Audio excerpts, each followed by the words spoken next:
ভারতের ধৈর্যের বাঁধ ভেঙেছে, এবার বুঝবে পাকিস্তান।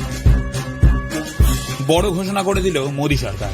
বাতিল করা হলো সিন্ধু জল চুক্তি। পাকিস্তানের গলা শুকিয়ে দিচ্ছে ভারত। সিন্ধু নদের জল আর যাবে না পাকিস্তানে। পাকিস্তান চাষের জন্য সিন্ধু ও তার উপনদীর জলের ওপর নির্ভর করে। এই নদীগুলি পাকিস্তানের লাইফ লাইন। ফলে এই চুক্তি বাতিল হলে কার্যত হাতে মারা পড়বে পড়শি দেশ। দেখে নিন কি হতে চলেছে পাকিস্তানের দশা। জল পৌঁছবে না পাকিস্তানের ৮০% কৃষি জমিতে, অর্থাৎ কৃষিতে ধস। শুধু তাই নয়, পানীয় জলের সংকট, জলবিদ্যুৎ উৎপাদনে বিপর্যয়, পাশাপাশি পাকিস্তানের ২৫% জিডিপি নির্ভর করে এই সিন্ধু ও তার উপনদীগুলির জলের ওপর। ফলে ভাঙবে অর্থনীতি। এটা শুধুই একটি প্রতীকী পদক্ষেপ নয়, বরং পাকিস্তানের মেরুদণ্ডে চরম আঘাত। যারা ভারতবাসীর রক্ত ঝরায় তাদের জলও দেওয়া হবে না। বন্ধ আটারি ওয়াঘা চেকপোস্ট।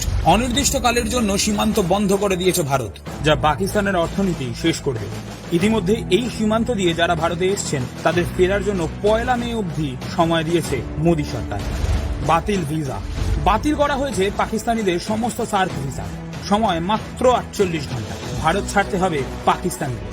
পাক প্রতিরক্ষা আধিকারিকদের তাড়িয়ে দেওয়া হলো ভারত থেকে। ১ সপ্তাহের মধ্যে দেশ ছাড়তে হবে দিল্লিতে থাকা পাকিস্তানি হাই কমিশনের আধিকারিকদের। ইসলামাবাদের ভারতীয় হাই কমিশন থেকেও ফেরানো হবে প্রতিরক্ষা আধিকারিকদের। হাই কমিশনে আধিকারিকদের সংখ্যা কমানো। ভারতীয় দূতাবাসের সদস্য সংখ্যা ৫৫ থেকে ৩০ করা হচ্ছে। ইসলামাবাদের ভারতীয় দূতাবাস থেকে ফেরানো হচ্ছে প্রতিরক্ষা উপদেষ্টা, নৌ উপদেষ্টা এবং বায়ুসেনা উপদেষ্টাকেও। এবার খেলা শেষ। সন্ত্রাসবাদকে প্রশ্রয় দেওয়া একটা রাষ্ট্রকে কিভাবে ভাতে মারতে হয় দেখবে গোটা বিশ্ব।